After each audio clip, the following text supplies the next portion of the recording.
sedang kurang fit. Ini cara ibu rumah tangga beres-beres tanpa bikin makin capek. Sebelum lanjut, jangan lupa klik tombol subscribe, share, dan like ya. Boleh juga klik tombol thanks atau terima kasih. Oh iya, kalau kamu punya usul atau ide tema video berikutnya, langsung komen di bawah ya.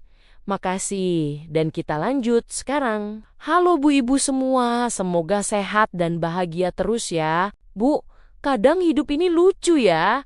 Badan baru melek tapi rasanya kayak habis lari maraton. Kepala berat, pinggang pegal, tenggorokan seret. Tapi mata langsung disuguhi pemandangan rumah yang seolah teriak minta diberesin. Padahal badan lagi minta dimanja.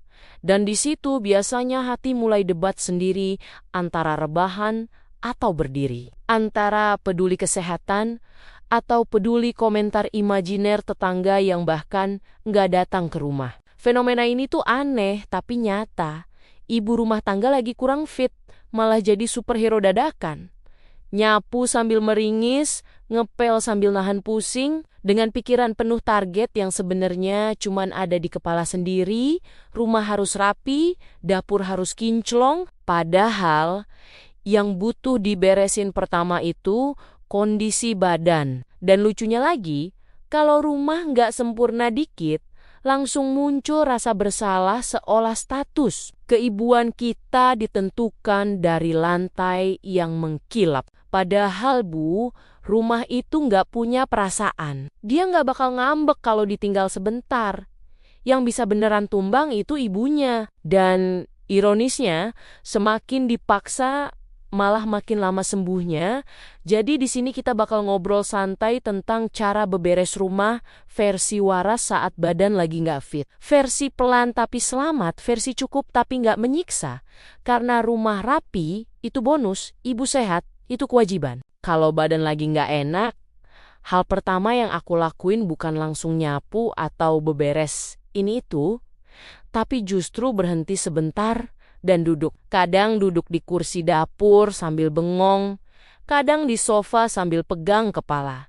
Karena jujur aja Bu, tubuh tuh suka ngasih tanda halus yang sering kita cuekin. Kepala berat dikit, pinggang pegal dikit, tapi kita sok kuat karena mikir, nanti juga hilang sendiri. Padahal kalau dari awal dipaksa, biasanya ujung-ujungnya malah tumbang sekalian. Aku selalu mulai dengan minum air, entah air putih atau teh hangat. Karena seringkali badan gak enak itu bukan karena penyakit berat, tapi karena kurang minum dan kecapekan. Pernah satu hari aku ngerasa lemes banget. Rasanya mau rebahan terus. Tapi setelah minum 2 gelas air dan duduk tenang 5 menit, badan agak mendingan. Bukan langsung seger, tapi cukup buat mikir lebih jernih tanpa emosi. Setelah itu, aku nurunin ekspektasi. Ini penting banget, tapi sering dilupain. Kalau badan lagi kurang fit, jangan pakai standar hari sehat. Kalau hari sehat targetnya rumah rapi, hari kurang fit targetnya rumah masih bisa dipakai. Bisa jalan tanpa nyenggol mainan, bisa masak tanpa piring numpuk terlalu keos. Itu udah sukses. Jangan berharap rumah kinclong, karena itu cuma bikin kita ngerasa gagal dari awal. Contohnya, urusan piring. Kalau badan lagi enak, piring kotor dikit langsung dicuci. Tapi pas badan gak enak, aku cuma pilah. Piring yang mau dipakai makan dicuci, sisanya ditata rapi di satu sisi. Jadi dapur gak kelihatan berantakan parah, tapi aku juga gak ngos-ngosan berdiri lama di depan wastafel. Kadang sambil nyuci 1-2 piring aku mikir, ya ampun ini piring kayaknya ngerti deh aku lagi capek. Terus soal lantai, ini juga sering bikin dilema. Pengennya ngepel sekalian biar bersih, tapi badan gak kuat. Akhirnya aku pilih nyapu bagian yang sering dilewatin aja. Depan dapur, depan kamar mandi, sama ruang tamu. Bagian lain, kalau masih aman, ya sudah, rumah gak akan ambruk. Cuma karena lantai kamar belum disapu 1 hari. Aku juga belajar ngerjain satu pekerjaan kecil dalam satu waktu. Bukan multitasking ala ibu super, misalnya targetnya cuma beresin meja. Ya sudah, fokus meja aja. Habis itu duduk lagi. Kadang sambil duduk aku mikir, kok dulu aku bisa ya ngerjain semuanya sekaligus, terus sadar, oh dulu badanku juga nggak set drop ini, jadi nggak adil kalau nyalahin diri sendiri. Kalau soal baju, ini favorit rasa bersalah para ibu. Cucian numpuk, bikin hati sesak, tapi pas badan kurang fit, aku stop mikir harus dilipat rapi. Aku cuma pastiin baju bersih, nggak berserakan. Dilipat asal, dimasukin ke keranjang, selesai. Daripada maksa lipat cantik, tapi besoknya demam, mending lipat ala kadarnya, tapi badan aman. Ada juga trik kecil yang menurutku nyelamatin tenaga, yaitu duduk sambil beberes. Lap meja sambil duduk, sortir baju sambil duduk, bahkan ngupas bawang sambil duduk. Dulu, aku mikir harus berdiri biar cepet, padahal duduk malah bikin lebih tahan lama. Capeknya beda jauh dan punggung gak langsung protes. Kalau anak-anak masih kecil dan rumah jadi agak berisik, aku biasanya jujur aja. Bilang ke mereka, ibu lagi gak enak badan. Jadi hari ini mainnya agak pelan ya. Aneh tapi nyata.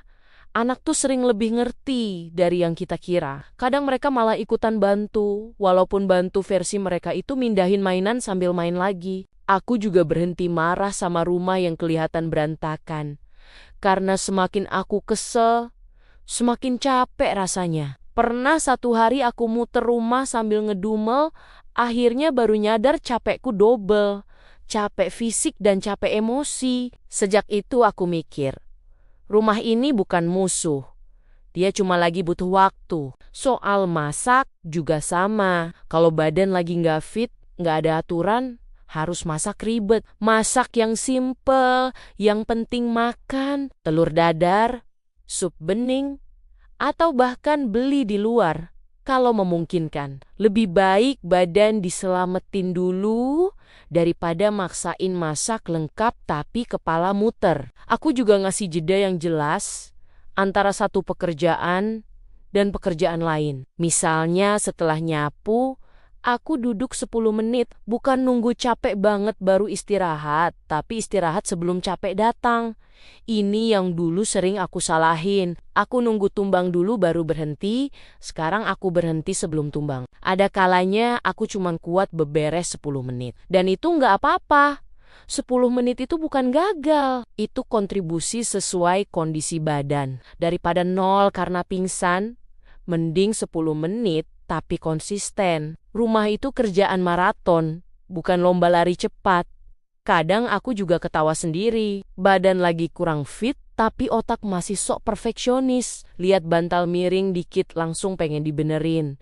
Padahal kepala nyut-nyutan. Di situ aku suka bilang ke diri sendiri, nanti aja bu, bantal gak akan lari kemana-mana. Yang paling penting, aku berhenti merasa bersalah karena istirahat. Istirahat itu bukan tanda malas, tapi tanda kita dengerin tubuh. Kalau tubuh udah dikasih haknya, biasanya dia balas dengan tenaga yang lebih stabil besok atau lusa. Rumah juga akhirnya keurus lagi tanpa drama sakit berkepanjangan. Dan jujur aja, sejak aku pakai cara ini, badanku jarang drop lama. Rumah mungkin gak selalu rapi sempurna, tapi suasananya lebih tenang. Aku gak gampang emosi, gak gampang nangis sendirian di dapur, dan itu rasanya jauh lebih berharga daripada lantai yang kinclong. Tapi ibunya tepar, Bu, kalau hari ini rumah masih kelihatan berantakan, itu bukan tanda ibu gagal. Itu tanda ibu masih hidup dan masih berjuang. Kadang kita lupa, rumah itu benda mati, tapi yang ngurus punya perasaan, punya batas tenaga, dan bisa tumbang kalau terus dipaksa. Dan kenyataannya ya bu, lantai bisa nunggu disapu, piring bisa nunggu dicuci, tapi badan kita nggak bisa disuruh sabar terus. Pelan-pelan aja bu, nggak semua harus kelar hari ini, nggak semua harus rapi biar dibilang ibu hebat, karena ibu yang hebat itu bukan yang rumahnya selalu kinclong, tapi yang tahu kapan berhenti dan kapan duduk. Sambil senyum dikit walau rumah masih acak-acakan, toh besok juga bakal berantakan lagi. Namanya juga rumah, ada penghuninya, bukan showroom. Jadi malam ini, tarik napas yang panjang, minum air hangat, rebahan tanpa rasa bersalah. Besok kalau badan sudah mendingan rumah, bisa diajak kompromi lagi. Karena rumah yang paling nyaman itu bukan yang paling bersih, tapi yang isinya ibu sehat, hati tenang, dan masih punya tenaga buat tertawa kecil, meski sapu belum dipegang. Terima kasih sudah dengerin cerita dan curhatku hari ini. Sampai ketemu di video berikutnya. Tetap semangat Bu Ibu semua.